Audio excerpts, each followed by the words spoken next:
But I think one of the things I really appreciate Sister Kapua and her ohana and everyone is that, we're trying to keep Waiʻanae and try to figure out a way to make Waiʻanae abundant again. The Waiʻanae moku, the Waiʻanae kai, and that means we're very interested in food, clothing, shelter, the basic needs of people, and how do we keep it alive, and how do we keep it affordable, and how do we keep everybody here, and how do we look at land and water as a precious resource. And we got to start with water. The projections are that there's going to be more drought and with all the climate, so we got to figure a way how to keep the water in the mountains and have it recharge. The watershed is to recharge the water, because in Waiʻanae it can not rain for 9 months, but when it does rain, all the water goes straight out into the ocean and all the mud and everything. So how do we reverse that? One of the things about those canals is to take water out into the ocean as fast as it can. Well, the opposite side of that, and this is where, is that when it rained, what happened was that there were settling basins all in the Moku. And the unfortunate part of that is that people lived in those settling basins. But the role of the settling basins was to recharge groundwater.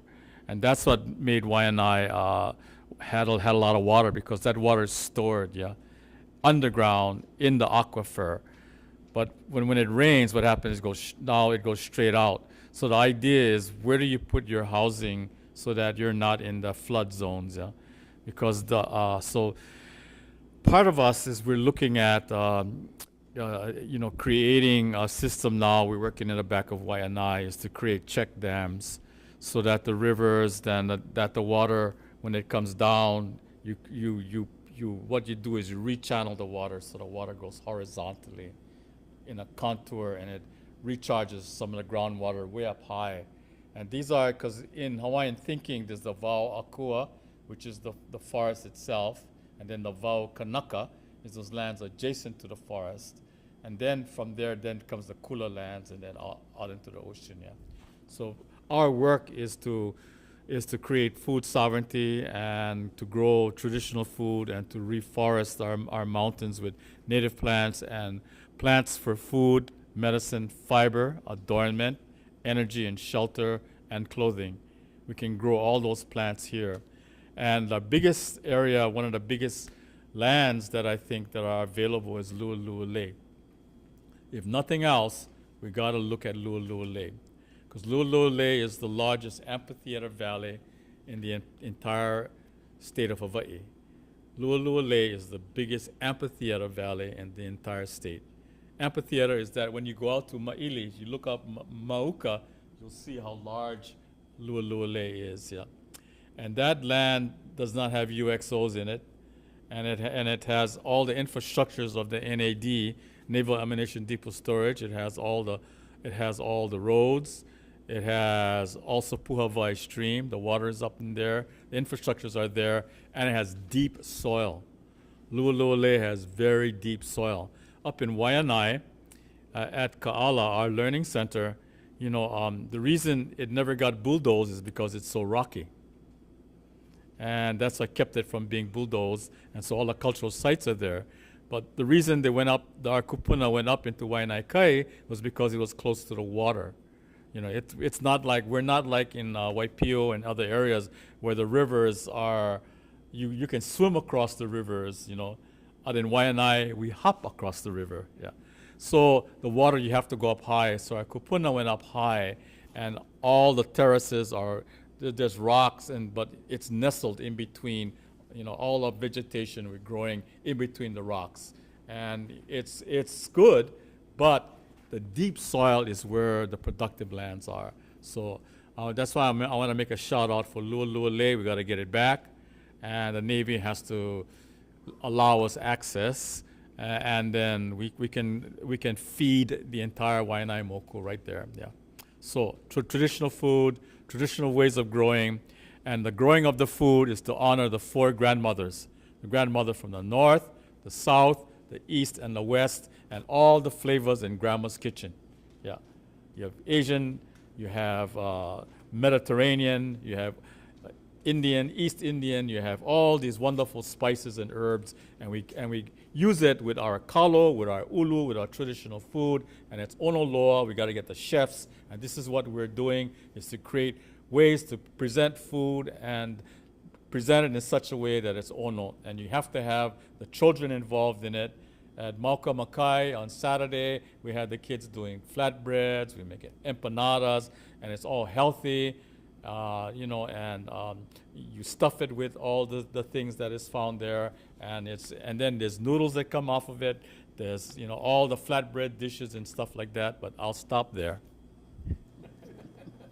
Just keep passing that mic down if you have nothing to say. Let's share it. Yeah. See, that's what's interesting, and that's what it's so unreal.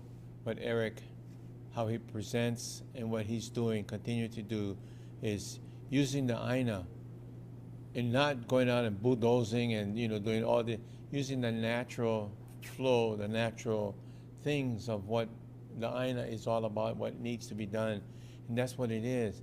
So when you go up to Mauka, and then he doesn't bulldoze, but when you get down closer to Makai, then it's a completely different thing. Everything is like, you know, buildings and houses and you know, rubbish dumps and all kinds of stuff. And the sad part is, you know, even over here, the people that live here too, when you look into their property, all the abandoned cars, they look like rubbish dumps itself. So what the heck is going on? You know, they don't have any pride or knowledge, but of course the first thing they're going to do is say, oh, it's going to cost money. They're going to take them and get, you know, take this and that. But the whole aina is like, you know, messed up already too. So and that's the whole part from Mauka to Makai. And I'm so happy and very proud of Eric, of what he's doing in the Mauka side, because that's where it starts. That's where the flow comes down, and it gets down to the area that it's in need. And then he's got the starting here, like the pico, and that's what he's moving down towards, you know. But so the whole thing is a lot of things, and a lot of people don't understand, and they don't want to do things. And I've learned a lot. Like I said, research. You know, being in the political part, I was the chairman of the Honolulu City Council member for a while. I've been there like, you know, 16 years. And what it was is that we had a lot of the opala come on this side here. Did they do it in Kailua? Did they do it in Hawaii Kai? Oh, they didn't clean up all. They cleaned up everything over here. They used the area over here on the Leeward side as a dumping grounds. And you know why? I found out we were and still is the lowest voting turnout. The squeaky wheel gets the grease, and that's the thing. And being from here, the aina, we know everything, what it is, the feeling we have inside. But the other people on the other side, they're saying, no, it's all about them. They don't have this, they don't have that. There's no enforcement in a lot of the things, the rules and regs that it's out there, the government has. But they're not doing it. They're not enforcing it. But if it was the other places, Kailua, Hawaii Kai, those areas, North Shore, they try to enforce it all the time, because those are the voting turnout places that they go out and the squeaky wheel gets the grease. And that's what it is. But, you know, like we're talking about, a lot of things can be done, should be done. Yes, that's what we got to do. We got to teach, and we got to continue. Even like at Lahi Lahi, when I was on the city council, they was going to build the Chinese was going to build a big building, living like another towers over there. And I said, ole. So took it over. We condemned, the city and county condemned Lahi Lahi. Get a lot of the archaeological sites, the petroglyphs and stuff. That's what it's all about. You know, that's what needs to get done to make sure. And that's a lot of things. But still, we got people going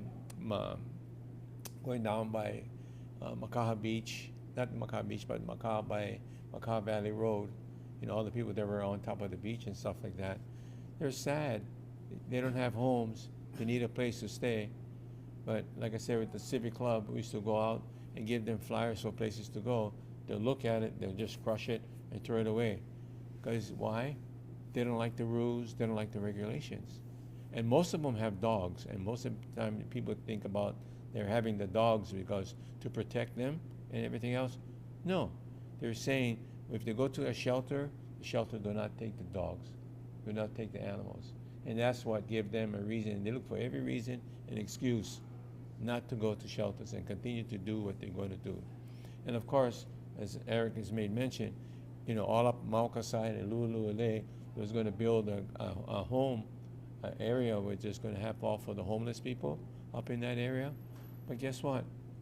Most of them is not going to happen, because guess why? Because most of the guys that are sleeping on the beach, some of them, they need help, but most of them don't want help, because if they move up north up by Lulu'ule, they cannot go to 7-Eleven to buy the beer, to buy all the alcohol and stuff like that. And that's why they like staying down by the beach and close to the stores, the 7-Elevens and stuff. They open 24/7, 24 hours, 7 days a week. So, you know, it's, the sad part is a damn if you do, you damn if you don't. But we need to go out, we need to try to see how we can get people out, you know, and show them what happened. And like, I love it again, this past weekend, and we went on Thursday, we went to Makua, got to see Makua Valley again, you know, with Sparking Dam was up in that area. It's completely different. You know, we know the ammunition all up in that area. I went up and I found some bullets. You know, they were shot already, but I found that. When I go ride my dirt bikes in Kahuku, way up there, that's where the Army trains also too. There's bush, you know, the bullets all over the place too. They don't take care of it. The Aina, they just completely go ahead and do whatever they want to do. All the archaeological sites, when I take the Hawaii Burial Council, up in the mountains, up in Kahuku, Pupukea side too. Yeah, it's all the artifacts and everything else. It's all bust up because the Army is just going through. You get people on the Army from California, from North Carolina. They don't know the Aina. They don't know the history of all the areas on top of there. You know that. So that's what we get to see, and I love it. And the dirt bikes, that's what gave me the opportunity to go to places and do things where not too many people have that privilege and opportunity of experiencing and seeing, you know. So, but yeah, a lot of things. And, you know, I'm not Portuguese, but I can talk all day, you know, so I'm going to go pass this thing on too. So that's what I'm going to. Let me go back a little bit back into like my growing up out here, and I want to piggyback off of some of what Erica's talking about. In the house that I currently live in was the house that my parents built in 1951. But behind that area, before the city and county allowed additional houses to be built and a canal to be built, was a natural estuary in the Maili area. That area between the street that I live on and the one next going towards Waiʻanae had a pond that was there pretty much 365 days out of the year. That pond, we had a flat bottom canoe that we would have there for us kids, and our tree house was in the calvi trees that hung over the water. That's where we played. The reason I bring that up is because that's all gone, and as Eric was saying, we don't have the areas on the way down to the ocean to allow the water to sit, percolate into the aquifers, and then come out as springs in the ocean any longer, or at least not to the same degree. When we were growing up out here in Waiʻanae, we used to call this sweet water out here. The water was not salty. You go into the water out in Maili and you come out, and everywhere else in the ocean, you come out and you get crusted with salt. We never did. I've swum in Waikiki, Ala Moana twice in my life. When I was a kid, this is minus a natatorium, but in either Waikiki or Ala Moana, and the first words out of my mouth is, "Let's go home." I could not stand it. That is salty water. That's a different kind of water than what we had here. One of the things I've noticed over time, and again, I'm trying to set some historical information out for people who may not know what it was like here. Our nearshore waters have changed. Our nearshore limu has changed. There's an area out here where Maipalawa Bridge is. That area used to be a carpet of Waiʻanae limu. If you can find any out there, let me know, because I haven't seen any out there in I don't know how many decades. It's gone. And I would say part of that is because of what we've done to the land that is now not getting to the ocean to allow Waiʻanae to grow out there. That was also an area where it was almost like an opihi nursery over there. Underneath the reef, there's certain ledges in there where cracks are. And you could actually pick opihi out from underneath that ledge. And that's where all the babies were. I don't think I've seen any out there in ages. I think the message I'm trying to bring forward is we had some great things here in the Waiʻanae area from a natural resource standpoint as we were growing up that has changed significantly based on what we've done to the land. I commend Eric for what he's doing because he's trying to make sure that the health of our Ahupua here start in Mauka, in Makai. Because right now we have, I don't know of any Ahupua along our coastline that is as healthy as it used to be because of everything we've done along the years. And we as a community need to take that back. We need to deal with things on the land to be able to help our nearshore waters, our subsistence fishermen. I mean, my dad worked regular job at Naval Ammunition Depot, but I will tell you, whenever the water was right, just about every day, he'd tell my mom what kind of fishing gear to put out so that he and I would be ready to go down to the beach in the afternoon because we would go. It was either throw netting, shore casting, crabbing in Mailiili Stream. At the time, there was 7-Eleven and white crabs. So we've lost some of that. I get involved in certain activities, groups, to try to, as with Eric, let's try to heal the land as much as possible so we can heal the ocean while we're at it. Where Eric works in Waiʻanae Valley, I'm with another group that we have some acres that we have a management contract with, and we're restoring that with native Hawaiian plants. We've got Mai'a, ulu, Wākea, coconut, kalo growing in that area that used to be just nothing but koahaole and guinea grass. So we're trying to do in Makaha Valley to try to bring that health back to that valley while he's in Waiʻanae Valley. We acknowledge we need to do something with Lu'ulu'ule. Don't know when or how we're going to be able to do that, but there's a lot of potential there also, especially as he was saying, as the largest amphitheater in the state of Hawaii, as a formal caldera. The other half is in the ocean somewhere. That's a lot of land that we can make healthy and be enriched again. So there's a lot that we can do here. There's a lot that we lost, but there are groups, and I acknowledge all of the work that they're doing for attempting to bring some of that back so that we can provide a healthier community. As I mentioned before, I was around before the the breakwater came into Pokai Bay. The reason that came in was the 1946 tidal wave. My grandfather actually lost 3 boats in Pokai Bay before that breakwater came in because of high surf and or tsunami. So I know what that's like. I know people want to have better circulation in Pokai Bay. I do too. Let's just not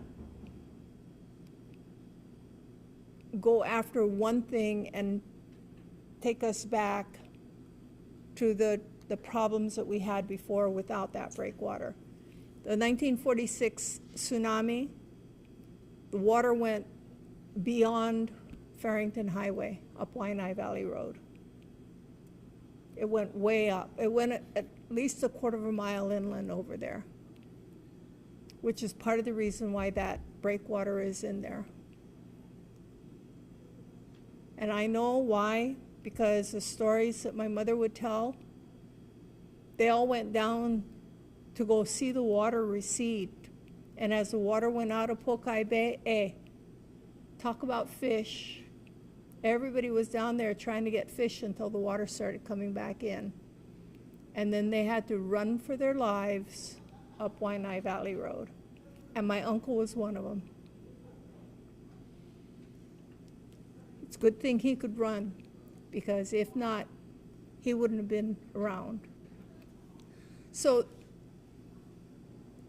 I think the stories, and I may be off base, but I thought that part of what we were doing tonight was trying to provide some of what was, what has changed, to be able to give you a foundation for what was and where we might want to go. Not necessarily where we are today, but given where we were, what do we want to do? Maybe we can't get it all back, but at least we can provide a most interested in. Let's take us to a healthier community. No more landfills. I've been fighting Waimanalo Gulch for 30 years now. So it's time that went away. We've had other landfills in the community. We can't even get them to turn the old Waiʻanae dump into usable land. It's a brownfield. They can get federal money to turn it into a park. Do something productive with it rather than let it deteriorate over there and just fall apart. But it's trying to get the people behind us to push those ideas. And hopefully we're setting the stage by understanding what the community was like to be able to do that. So we'll see how things move along. Lynette, turn it back to you.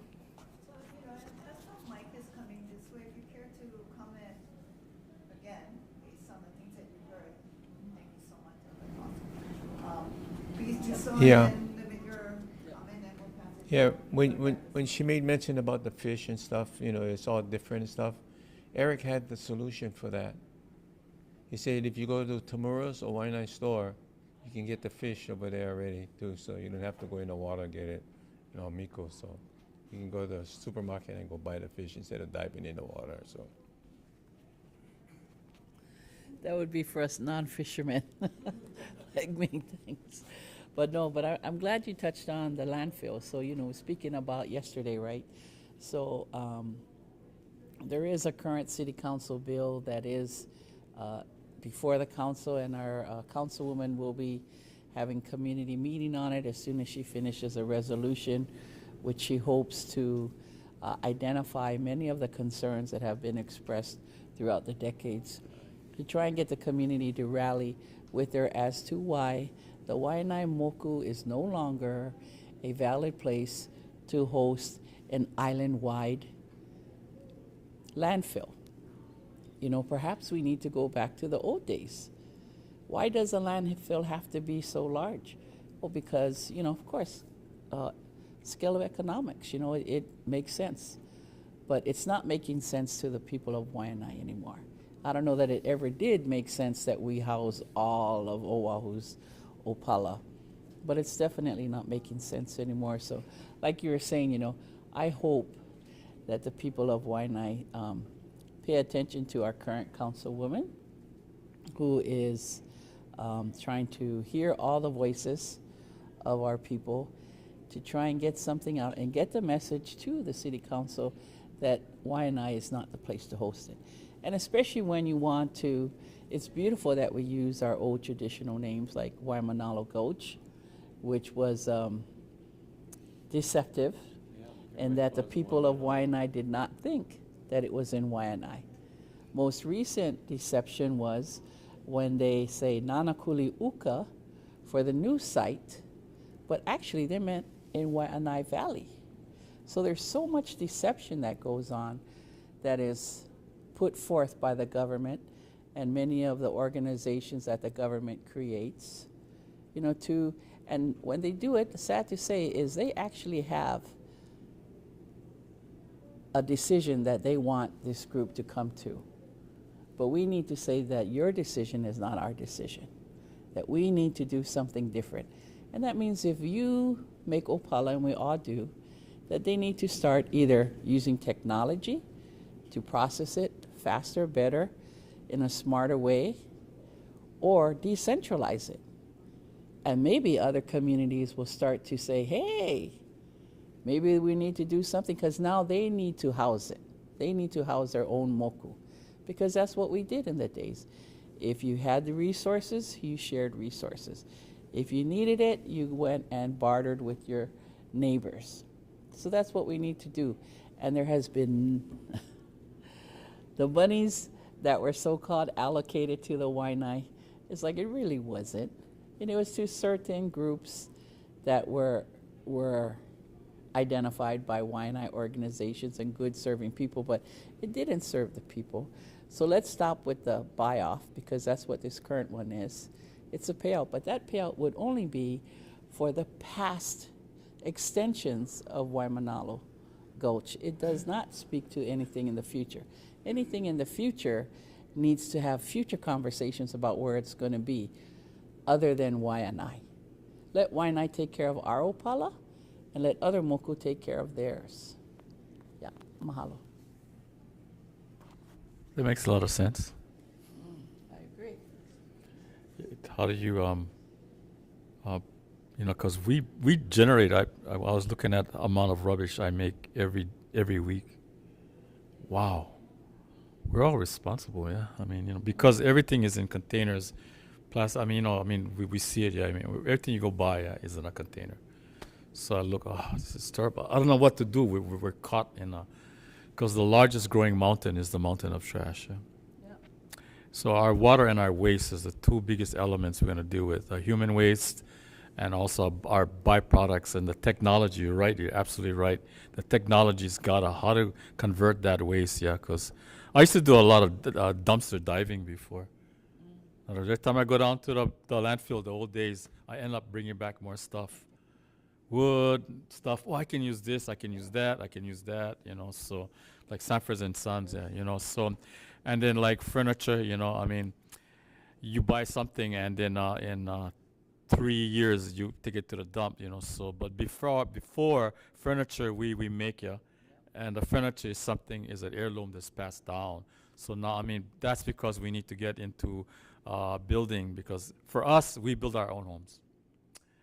You go to our house, we build our own house, we dig our own cesspool, we convert it, we do our own electrical, our own plumbing. So all that kind of stuff, that's why the self-help housing, all that technology is there. And so we have to take a look at really looking at technology is going to save us, and how to convert our waste into products. It's even like human waste. We're creating right now. Converting it into methane, the methane gas, so I'm kind of creating something right now because we are composting all our waste here. Well, that's human waste.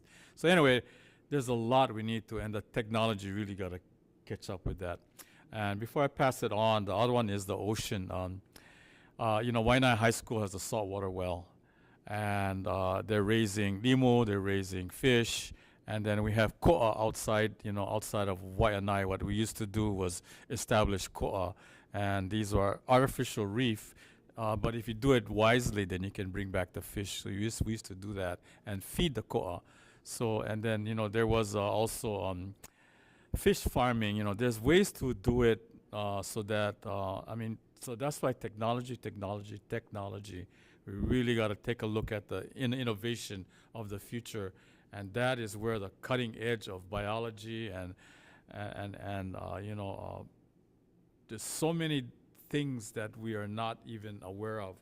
If we focus that on creating sustainable systems, then so we it's how to rethink our future world and to get our young people into these careers. So that's one of the biggest challenges we have, is we need our young scientists, and like Cynthia, she went into electrical engineering, well, there's bioengineering and all those challenges of our youth. And so that's what we're really pushing our youth. So they have to figure out ways, our water, our waste, those technologies of the future. So we don't even know. I mean, look at, this over here, 5 years ago, I was introduced to this. So all of a sudden now it's my life, yeah.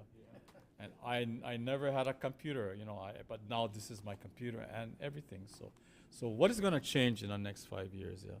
So we don't even know. So there's so much to learn, and I think we got to stay on that cutting edge of change. And here we are. I'm appreciating everybody's comments. I appreciated what Cynthia said. I think basically you got to know where you came from. You got to know what had before and what we're trying to bring back. So maybe not so much new technology, but looking at the old technology. They had it. They did it. And then everything shifted, and now we're looking to like future technologies when actually the old ones may work just as well if we could get there. But I'm just really appreciating everybody's comments. Thank you. I'll pass it on. Reminds me of that saying, everything new was old. So I have a lot of things to bounce off. Cynthia, I know you were on the committee that was helping to figure out where we're going to site the landfill. Two of them, yeah?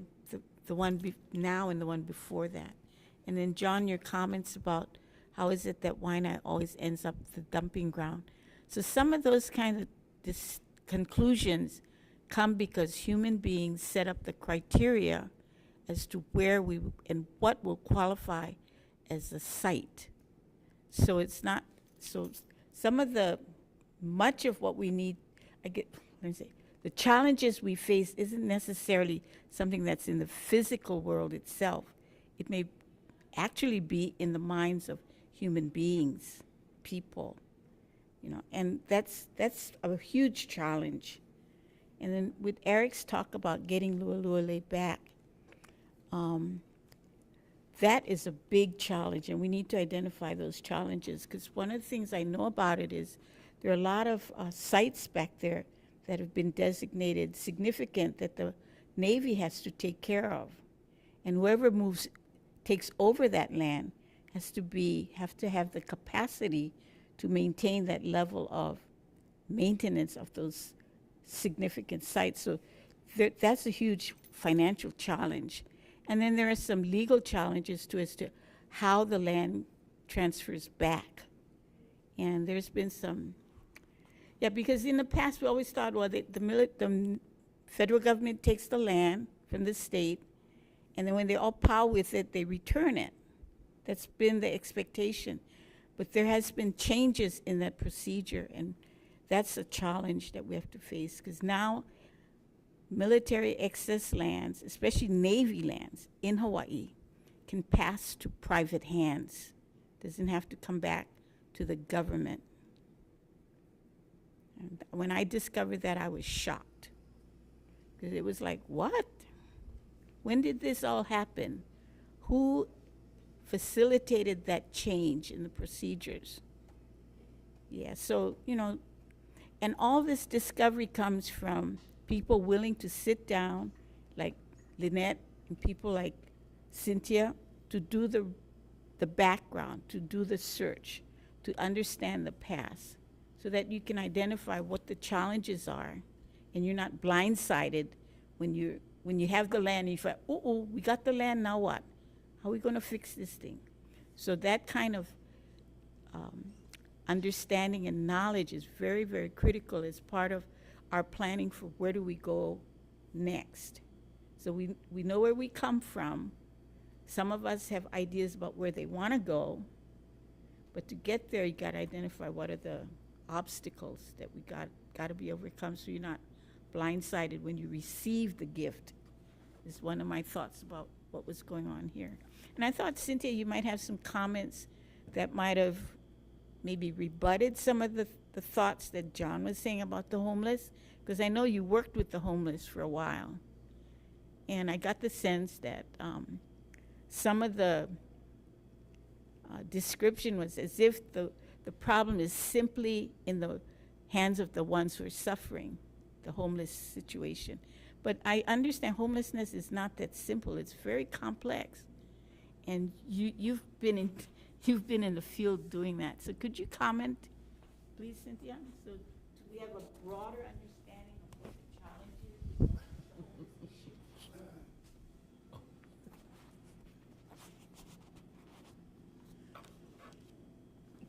Thanks for putting me on the spot. It is a complex issue. It just depends on the individuals that you're working with. I would say for the most part in Waiʻanae, not all, but most of the family homeless, we have managed to assist either in going into shelter or through Housing First, getting a house, or whatever the case may be. Unfortunately, a lot of the ones that are still on the beaches are what I would term the hardcores. They're either abusing drugs or alcohol, are just resistant to the whole concept of shelters. And John was right. A lot of them say, I don't want to go into a shelter because I don't want to follow the rules. The problem that I think they have is not all the ones making that statement have even been in a shelter, because all of the shelters are different. IHS is more like bunk beds in a ward, whereas some of the other shelters, especially the ones in Kalailoa, are individual units, even with a key and a lock on the individual units. Yes, you're still living in a building that is governed by rules and behavior, but that's for everybody's safety. But again, I think some of the ones that keep saying, well, I don't want rules at all, are using that as an excuse. Same as some of them are using animals as an excuse. One of the common things that the outreach providers get with the ones that are really hardcore on our beaches right now is, I can tell you how to solve the problem. Just give me a house. Just give me a house. They don't think about, you still got to pay for water, you still got to pay for electricity, you're going to have to pay property taxes, you're going to have to keep the house up. No, all they want is just give me a house. Just give it to me. And I won't be homeless anymore, and I won't live on the beach anymore. So you have all of this that's wrapped up and trying to address, quote unquote, the homeless with a single approach is not going to work. It has to be, and I'm not saying it has to be tailor-made, but it has to have enough flexibility within the system to be able to address it at different levels. Because if not, you're going to continue to have them on the beach. And I will tell you, COVID helped and it didn't help, because it helped by letting the homeless stay on the beaches so that they were not in shelters or wherever passing COVID around. But we're dealing with this after COVID scenario, but we're still having economic issues with this in the state, especially with what just recently happened in Maui. That's going to be another major challenge, because we have so many people that at this point in time technically are homeless, even though they own a piece of land somewhere and the ash of their house. And we still have to deal with that. Again, we have to come up with multiple avenues with which to assist people. My guess is that that should be a topic all by itself. Yeah, it's not an easy topic. Yeah. It really isn't. That is basically, we're running out of time, folks. We've got like a minute. So good, we'll pass this back to you, Lynette, but yeah, I mean, I've been involved since about 2008 in the homeless issues, so I've been around for a little bit of time on it and seen a lot of the transitions to where we are today. Thank everybody. I wanted to just do a real quick lightning round. Okay. Like 2 minutes starting from that side. If anybody wanted to say something, and ideally it would be addressing something from the past and what we think might be a helpful thought resolution for the future. In case we didn't get to speak to it, or in case you just wanted to make another point about something that we spoke to. Anything that you folks want to speak to, and ideally an issue that we've had in the past and something that might help us in the future. Maybe. I'm probably the wrong person to ask, because I've got my fingers in a little bit too many pies, but if I'm going to select one at this point in time, I would go back to, we need to improve the health of our Ahupua Maukatumakai. We need to take a look, as has been mentioned, about what do we do with the rainwater when it comes down. In the past, it ended up in natural detention basins in the area. It went clean into the ocean rather than just a flood of mud. So I think that is a good point. I mean, when I grew up out here, when we had heavy rains, we didn't necessarily have muddy waters on the coastline. What we did have was we had kukui nut branches, kukui nuts all up and down the beaches, because that was washed down from the clean streams, not the pilau streams. It all went into the ocean, but the water was never muddy brown after a heavy rain.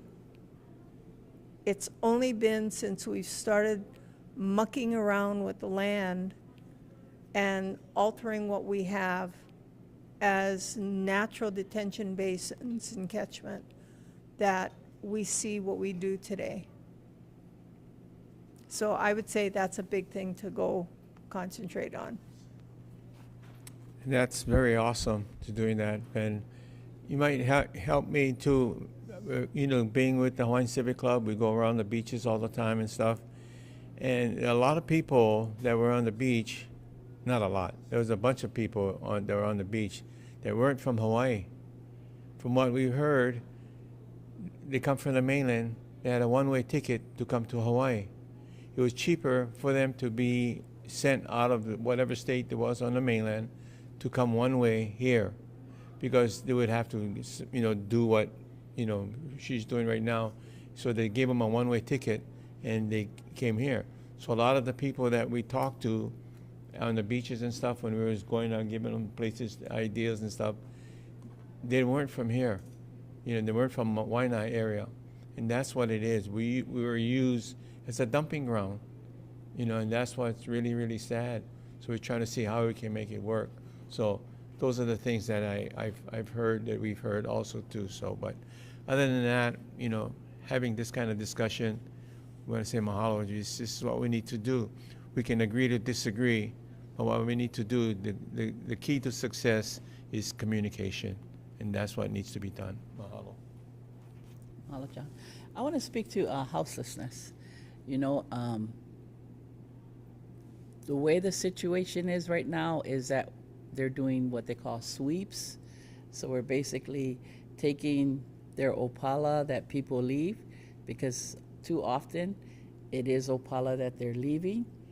But I think if we go back to Hawaiian time, everybody had a purpose, and it was, what was your gift? What's your skills? And so for some people that I see, young people that are just calling it quits, even before they really start their life. And possibly this is due to substance abuse, whether it be drugs or alcohol or a combination thereof, and wrong decisions that they're starting to make way too early. So I think if we kind of incorporate some of our old time, where it's like, if you're on assistance, if you're houseless, we want to house you. I think we need to house them, and then we need to put them to work, because everybody can do something. And then when you give somebody a purpose of what you can do, then they find value in their own selves. And then when they find value in themselves, then they will start to give back to the community willingly. Because some we have to work with because our mental health is not well, our physical being is not well. But we cannot keep doing housing and then having great organizations replenish the things that they just got trashed because they didn't move it fast enough. So we're basically paying for a cycle of people that don't want to pay for themselves, because I agree with John. They don't like the rules. They like the freedom. They want to be left alone. But I think, as a community member, we're raised that you contribute to your community. If you choose in Waiʻanae, Waiʻanae has these needs. You don't have to be highly skilled. You don't have to be highly educated. You don't even have to be highly motivated. But if you want to eat, if you want a place to stay, these are the things that you can do. And it doesn't require a whole lot, because oftentimes what we need is to help clean up the area. Oftentimes what we need is to help malama someplace, malama something. But our babies, we want to make sure that it's good people, but people can help people. And I think it's giving them that purpose and giving them that opportunity to be helpful, so that they are in their way, earning their way back. Mahalo.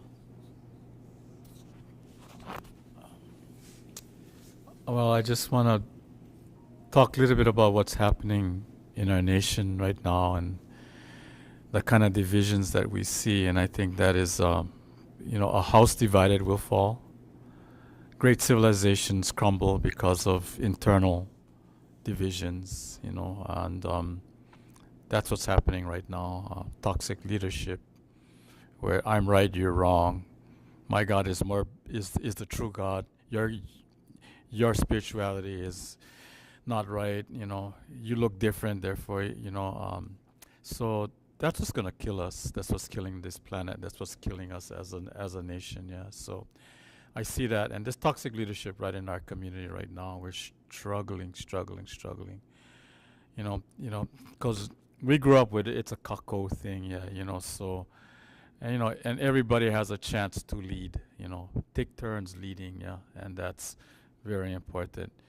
If you look at what a leader is, it's not someone who is the biggest bully in the schoolyard. Yeah, my army bigger than your army. My boys more strong than your boys. I'm gonna beat you guys up, and now I'm gonna lead. Yeah, and so that's what's happening right now. And so how do you get rid of toxic leadership, and how do you say that? We can go bond dance. We can go to a Chinese festival. We can go Portuguese festival. Catholic, Protestant. Muslim. you know, it's all how compassionate do you love one another, and do you practice that compassion for each other. We share each other's food, we share each other's recipes. You know, what's wrong with that? That's why aloha is really important. Aloha ke kahi I ke kahi. And then when you don't have that, then we have flags flying that F you, this person, and right out there, and I'm like, wow, really? Really? You know, so anyway, I'll just stop there.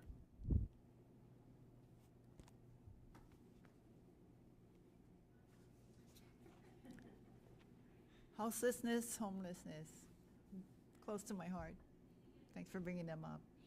And this is just personal kind of challenge, because we try to work with houses too, not 20 or 30 years worth, but certainly in the last few years. And the challenge is what you said.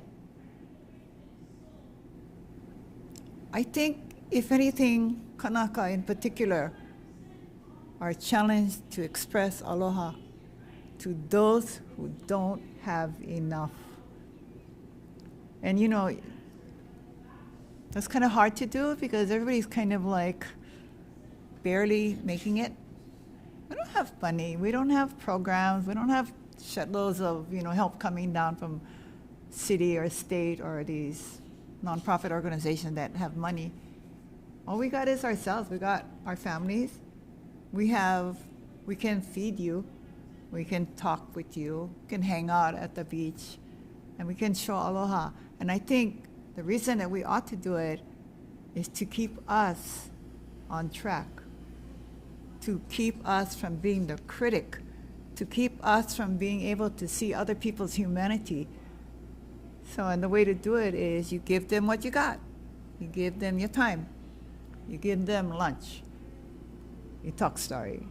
You try to find them some place to live, and if they won't take it because they're not ready for whatever reason, you just keep trying. And sometimes you win, sometimes you don't, but yourself, your cultural understanding of what is right and what is pono, that can stay intact. Even if you're failing all over the place, you're doing the thing that you were, I think, raised to do. And so I'm happy to hear other people share how they work, how they do their work, and over time. Congratulations. Man, it's only been, not even 5 years. I'm burned out. I don't know what to do. But we don't give up, and then we go replenish ourselves. We go up Ka'ala. We go someplace, clean the beach, cut the grass, work the aina, love the aina, and feed yourself so you get something to give the next guy. I'm kind of like off the wall, I think, here, but what I'm hearing is collapse. So I think the future is in understanding the process of collapse, and therein maybe we might find some answers.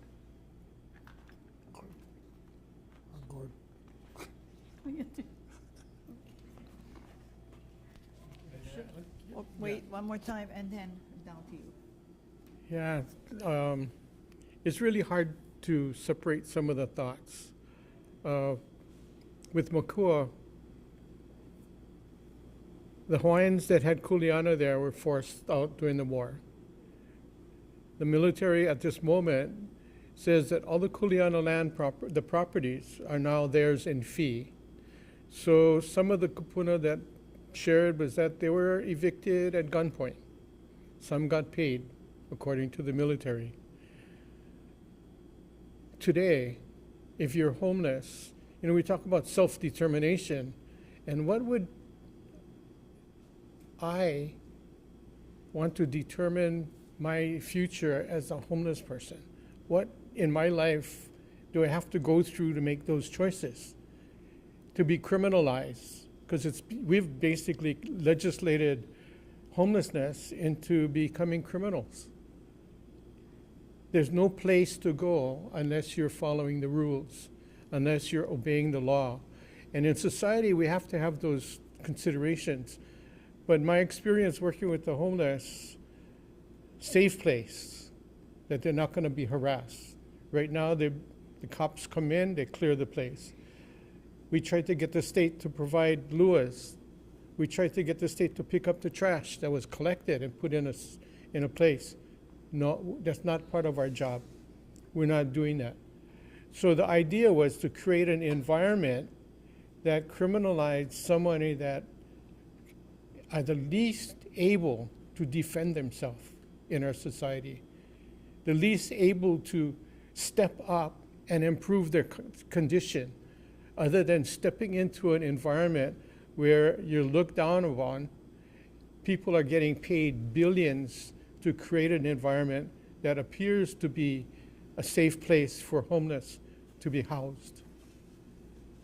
But you don't feel that aloha. You don't feel that safe place, a place to heal.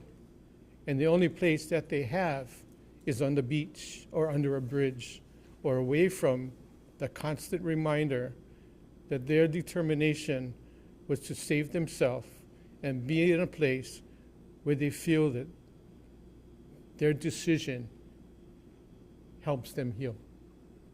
And we haven't accepted that part of the condition of being homeless. We want to create barriers. You don't have your driver's license. You don't have your ID. You don't have your insurance for your car. Your car is not licensed. All of these barriers have created a really negative impact. So they escape many times, alcohol, drugs, abuse. There's no other choice in their mind. And we have not, as a society, really created an opportunity for them to step in a safe place, a place where they can heal, a place where they're not going to be harassed by the cops. They're not going to be forced to make a change that they're not ready for. From a tent to a house is huge. The walls close in on you. So if Hawaii is going to be the purveyor of peace for the world, we need to start with our most needy.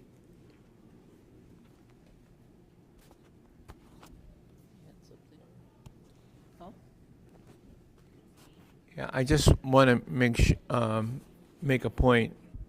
When I was racing dirt bikes, I was a homeless person in North Hollywood for 6 months. I lived in an abandoned car in a parking lot in North Hollywood. My sponsors was from Spain, the Montesa, the motorcycles. But I didn't want to tell anybody that I didn't have a place to stay. If not, I would have lost my ride with the motorcycle. But one day, one of the mechanics saw me coming out of a parking lot, not in a car, but coming out of a car. I'm not driving a car, but coming out of a car. It was an abandoned Corvair that I stayed in for 6 months. I lived in it. And during the weekdays, of course, people would let me, like the Volkswagen, I'll put my dirt bikes in the Volkswagen, take the front seat, the back seats out, put in the Volkswagen, go from North Hollywood all the way to San Diego to go race back and forth. But I didn't want to tell anybody that, I didn't have a car and stuff like that too. So, but yes, I see what you're saying.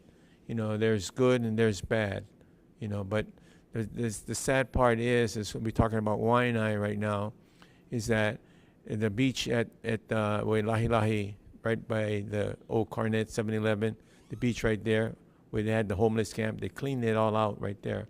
And the sad part is when we did our walk, we did a security walk with the Makaha Hawaiian Civic Club. We did the walk across there. We would go. Remember, they used to have a bathroom there. They used to have a bathroom, a comfort station, a big one. Not a portable one. Was a big one. We used to go inside there, and there was homeless sleeping inside there. They wrote all kinds of bad things on the wall with paint. They would swear, use the kind of words that you don't want kids to see in there. So the thing got all busted up. So that's why they had to take it down. And that's the sad part. You had to clean it all up and take it down. There's nothing there too. So, but all the things I feel that I achieved, I was also, homeless for 6 months in North Hollywood.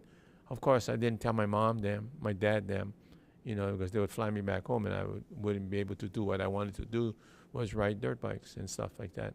And when I made money from winning the races like in Carlsbad, San Bernardino, and places like that, then I would go and stay at a hotel overnight, and I can, and of course, being from Hawaii, even in the parking lot where I was sleeping, abandoned car, being from Hawaii, I had to take a bath, so I usually with the water hose, it was cold too. But yeah, I see what you're saying.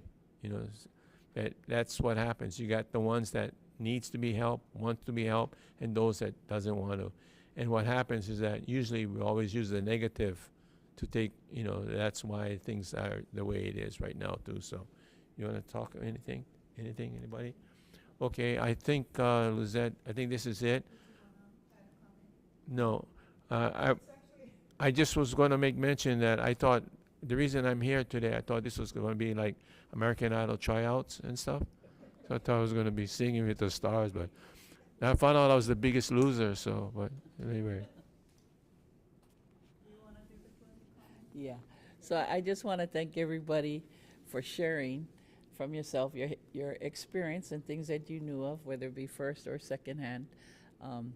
Thank you for just being frank, And when we talk about safe spaces, when we come and we speak like this, we should be able to express ourselves without fear of repercussions. Right. But sad to say, because of social media, things that you say can be used against you. And so social media is just whatever it is, and not to let it, affect you too much, because you can't control what other people think and what other people say. Right. So you just got to stand by what you know to be right, when we speak to Pono. Before we wrap it up, because we actually have audience here. Okay. Well, how awesome. You guys want to weigh in for whatever you came? Is this kind of dialogue useful? Did you find this one in particular? He does have a mic on that, but we're just making sure. Not really. Yes, no, maybe. Or just pass it on. Can you repeat what the last thing you said? Did you find it Useful. Oh, Yeah, useful. For me, yes, because I'm still, especially I'm learning, and I mean, I'll always be learning, but to hear the stories of how it is and how it connects to now is always beneficial. To be honest, I came in late, so what the platform and what it was set up, I don't know. But for me, yeah, it's beneficial. But I find benefit in a lot of things, so don't. I thought it was great, and I really enjoyed hearing what each of you have done for the community here and the issues around the community and the bigger issues of our island in general. So, yeah, very useful. So thank you, all of you, for sharing.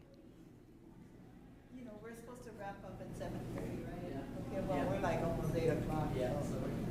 I think it's important to have this on video, no matter if you think it's beneficial today or not. It's beneficial at some point, and it's saved. Good to thank that guy, Oren. You guys are important. So thank you, Oren. I love your pants, by the way.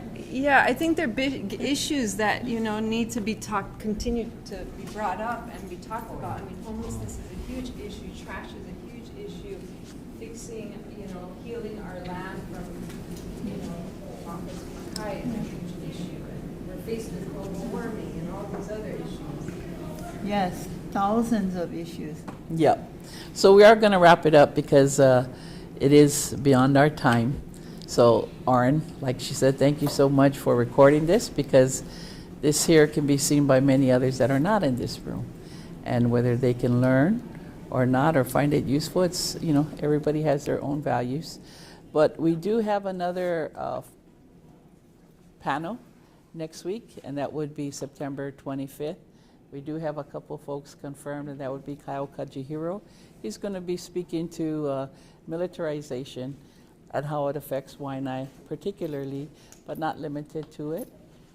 Cynthia can speak to many things, maybe some of what we touched on tonight, or some other things. And let me see, who else did I have? I had a third person that I can't remember. Joe Lapilio, yes, Joe Lapilio, Maili, longtime resident, and also the Waiʻanae Economic Development Corporation, or Council, more recently. So he can speak to a lot of the business activities as well as community activities since I think he is a Keikioka a Waiʻanae as well. So yes, so we welcome everybody to join us again next week. Normally we have it every 2 weeks. We just have a couple more to go, but we had to reschedule last week's, which is why we're doing 2 weeks in a row, where normally we would have a break.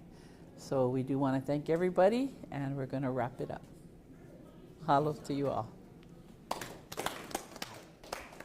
Thank you so much, everybody, especially for coming back. On the radio that Mayor Blanchiardi said that since the Here's your mic, baby. Waimanalo dump is filling up, that they're looking at military land